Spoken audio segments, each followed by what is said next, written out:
Oh my god! I've always wanted to go to Japan, and my boyfriend finally convinced me to do so. I had been putting it off for a really long time because I absolutely hate flying. And I actually, fun fact, kind of got over my fear of flying on this trip. I never would have done this if my boyfriend hadn't have suggested we go. I talked about wanting to go to Tokyo, and he had been there many times before, and we finally decided to go together. My first impressions of Tokyo were that I was tired AF because it was the longest flight ever and I was so jet lagged. I don't think I even remember the first day we were there because I was just so tired the whole time. The thing I was most excited about going to Japan and to East Asia in general was the food. As a vegan, I have to say it wasn't super easy to eat in Japan. We did have to do a lot of research. We found some really cute places that had really good food. And honestly, I don't think there was a single thing I ate that I didn't love. If you are vegan and you're going to Japan, I can highly recommend Kitsune Udon. It is basically an udon that is pretty much vegan. You have to ignore that they probably use fish flakes in the broth. I did ignore that. Please don't hate me for it. I'm sorry. A girl's gotta eat. And it was the only thing available a lot of the time. It literally saved my life more than once.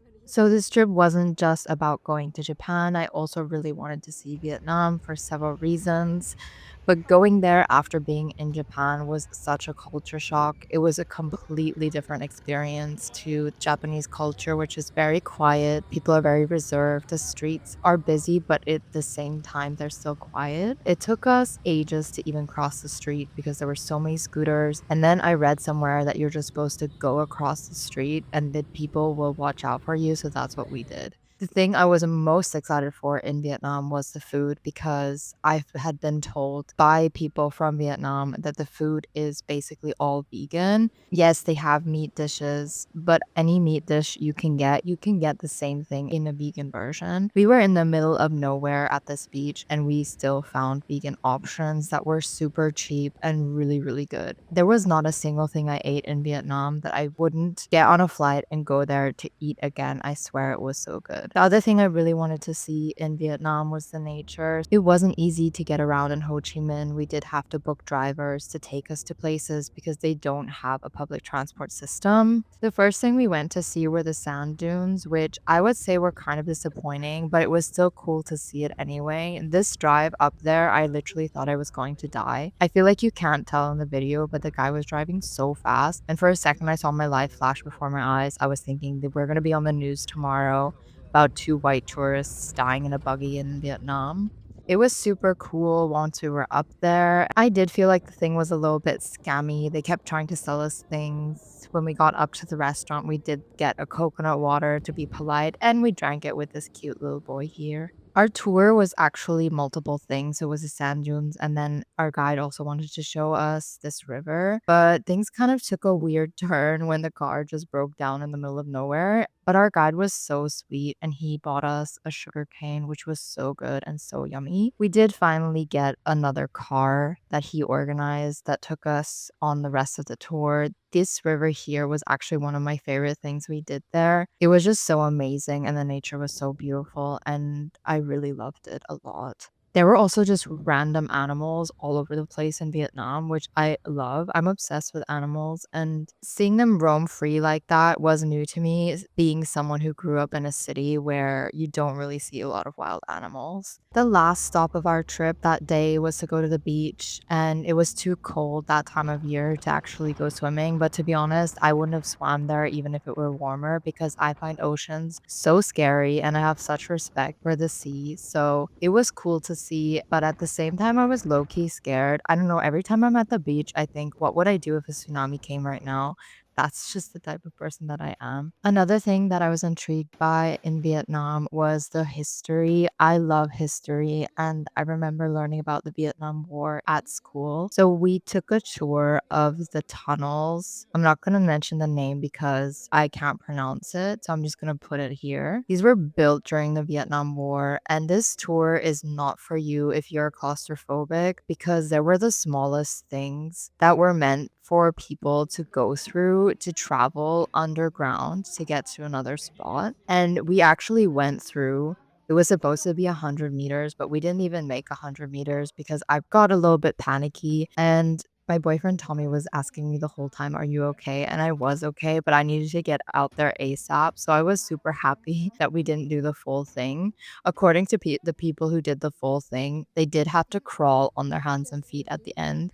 And I think I would have panicked and probably died had I finished that. Our next stop was Seoul in South Korea. And obviously, we had to do a quick fit check once we got there because people there are so stylish and we had to make sure that we fit in. I showed Tommy how to do a fit check. He's never done that before. I think he enjoyed it, to be honest. We unknowingly booked our trip right on the weekend of Korean Thanksgiving. Again, I'm not going to say the name because I feel like I won't pronounce it correctly, but I'm going to put it here. It was low key kind of a good time to go there because there weren't a lot of people. The city was quite empty, but there were still some cute events going on, which was super cool to see. South Korea to me was, Seoul specifically, was what I thought Japan would be like. It was super futuristic, like this little robot bringing us our drinks and our food.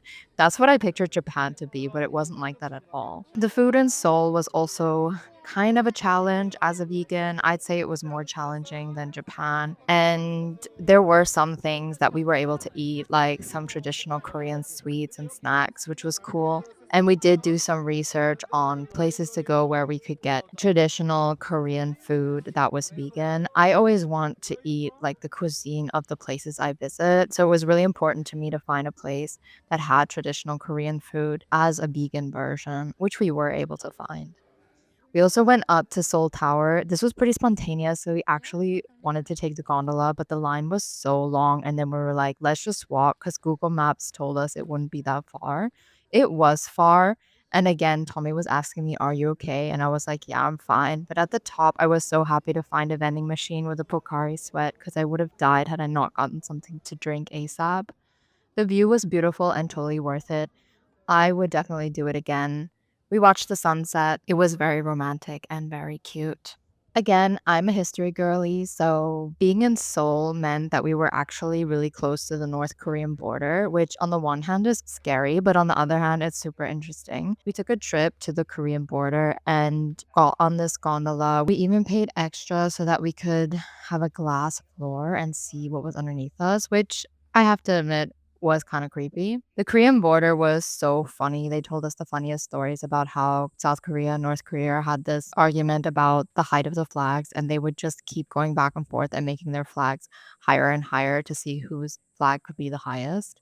Of course, I couldn't leave Korea without some beauty treatments. I went to get my hair done and my nails done while my boyfriend was getting a tattoo. And this is when my obsession with my nails started, and I still go to the salon once a month since then because I am obsessed. We planned our trip to end in Japan, so we actually came back to Japan after being in Seoul. And this is going to sound so dramatic and so stupid, but coming back to Japan really made me feel like I was coming home after being in the other countries. So I know I've never lived in Japan and I'm not from Japan, and it was my first time being there, but something about it just felt like home. So returning there after being in Seoul and Ho Chi Minh felt like I was coming home from a trip. And that was a really nice feeling considering we still had a couple of weeks of our trip after this. We got ourselves a bento at Fukuoka, which is where we got the Shinkansen. This was also my first time in a Shinkansen, and oh my god, it was so comfortable and such a nice experience. The train is so fast, but you can't even tell because the seats are so comfortable and the train is so quiet. Once we got to Hiroshima, which was our actual destination from Seoul, I was actually super sick. And I spent the first hours once we got there just sleeping in the hotel because I was dying. But Tommy was able to motivate me to go out to eat. Obviously, food always motivates me. And we went out to get a traditional okonomiyaki in a vegan version at a traditional spot, which was so cool. And this was one of the best things we ate in Japan. No joke. I can highly recommend. Obviously, the worst thing that can happen when you're on a trip like this is getting sick because you feel like you want to still do things, but at the same time, you know, you need to recover. So I went out and got some really strong Japanese meds so that I could continue going to the places that we had planned to go. And those Japanese meds really work well because I felt like I was reborn after taking those for one day. We took a ferry to Miyajima Island to see this beautiful spot, which again just feels like, how is this even real? Like, that looks like an anime film. And true to myself, I was more interested in the animals than the sights. Because look at these deer, like, what the hell? They're so cute. Obviously, you can't go to Japan without going to a million temples, which are so cute. And they all have the cutest little charms that you can buy, and you can leave them there, or you can buy them to take with you. And I went home with so many of these in my suitcase. It's actually crazy. I have so many videos of just aesthetics from Japan because Japan is just so beautiful in so many ways. I felt like I was pulling out my phone all the time just to capture the essence of nature, but also the essence of life in Japan. And I'm so happy I did because I feel like I can go back and look at these clips and I feel like I'm there again. And it's a very comforting experience. We didn't stay in Hiroshima for very long, only a few days. I feel like that was enough. It wasn't the most exciting city. It did have really good food though. Our next stop was actually a place near the coast where we wanted to go to so that we could take a boat to see a cat island. And to get there, it was a really long way. And we took a ferry because Tommy really wanted to go on a ferry. And at first, I was a little skeptical because I thought, ferries are kind of scary. I'm kind of scared of the ocean, but it was actually so comfortable. It had this really cool deck where you could go outside, you could get coffee, and we got ourselves a coffee, went up there, and just enjoyed the view. In typical Japanese fashion, the ferry had everything you could ever need, like an udon, which we had, and it was so good. When we got to our destination, we realized that the ferry that we wanted to take to the Cat Island probably isn't running because it's currently being serviced. So instead of going to the Cat Island, we ended up looking at the nearby towns, which included going up on a gondola and then walking down these woods to get back down, which was kind of creepy because it got pretty dark near the end. But we met the cutest man ever who was just in the woods feeding the stray cats. And I mean, how cute is he? Another thing I love about Japan is you can be in the most random place ever and you will find the cutest things. We were in this town, which is in the middle of nowhere, and it had the cutest little gardens, the cutest little stores, places I never knew would have existed had we not randomly been there and had our plans not changed. We also looked at houses to buy for our holiday home. No, I'm just kidding. I wish though. Can you imagine living here or having a home like this to go to in the summer? That would be a dream come true for me, I'm not gonna lie. We also stopped for a little photo shoot with a salamander here. He's living his best life, and this should be on the cover of Vogue. One tip I have for vegans in Japan is that most of the traditional Japanese sweets are vegan. Obviously, check first, but they are super yummy, and I can definitely recommend that. We actually went to Kyoto after this, but we spent one day in Osaka. We spent the whole day shopping because Tommy had a million stores he wanted to go to. And at the end of the day, we went to Osaka Castle. We didn't actually end up going inside because it had actually already closed by the time we got there. Osaka was super vibey. I feel like the vibes reminded me of Tokyo, but a little more run down, which I really enjoyed. I enjoyed it a lot more than Hiroshima, which I felt like was a little more fancy, and Kyoto as well. The weather was amazing in Kyoto, so we rented bikes so that we could go a little bit further outside of the city and take a look at some sites that would have otherwise been hard to get to. Tommy is the sweetest person ever because I'm such a passenger princess and there was no way I was going to carry my bike up these stairs. So he did it for me because that's the kind of guy he is. We arrived at our destination, another temple, and another set of death stairs. Honestly, I feel like I spent all my time in Japan just walking up and down stairs, not just in temples, but also in subway stations and everywhere. If you ever heard from someone that you will be averaging 20,000 steps a day when you're in Japan, they are not lying. I can confirm, and definitely bring good walking shoes because it is no joke. I had a life-changing experience in Kyoto, and that was this meal at this vegan izakaya. This fake meat was so good. The second life-changing experience I had in Kyoto was finding this park, which was next to the vegan izakaya, which was just full of cats. They were so moody. One of them literally hated me. She hissed at me when I tried to pet her, which is fine. That's her prerogative, and I respect that. It made me low-key sad because I felt like I wanted to take all of them home. But then this lady came with food and water and she fed all of them. And you could tell that she goes there regularly because all the cats knew who she was and knew what was about to happen. So that made me feel a lot better about leaving them there. Otherwise, I would have taken all of them home. There were so many train rides in Japan, and this was one of the longest. We went to a stay at a temple for one night, and we traveled to the other end of the world to get there. In German, you would say it was a Weltreise. We took multiple trains, a bus, even a gondola to get there. But it was totally worth it because the view was amazing. It was such a peaceful and quiet place. This place was in the middle of nowhere. It was like on some mountain somewhere where you can literally only get there with a gondola, so there weren't a lot of people around. One thing about Japan is that every town has a sound, and you hear this sound twice a day. And we were walking past this when that came on and literally scared the life out of me because it was so loud.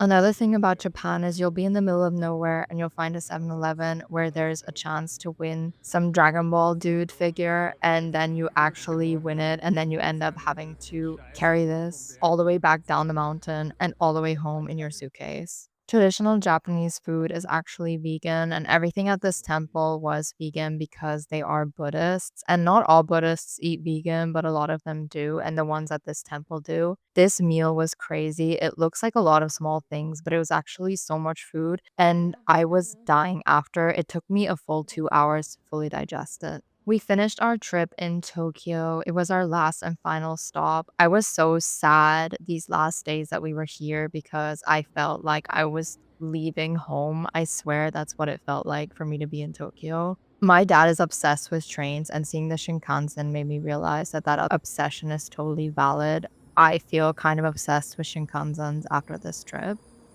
Of course, I had to do a quick fit check before our last night in Tokyo out on the town. We went to the Team Labs exhibition. According to Tommy, we had to stop at this guy here because he's somehow special. Don't ask me how. I don't really understand it. I think it's an anime or something like that. The Team Labs exhibition was truly amazing. It was such a sensory experience, and I can highly recommend it to anybody who's in Tokyo. I'm just gonna let these clips kind of play and say some final words about my trip to Japan, as these are the last videos I took.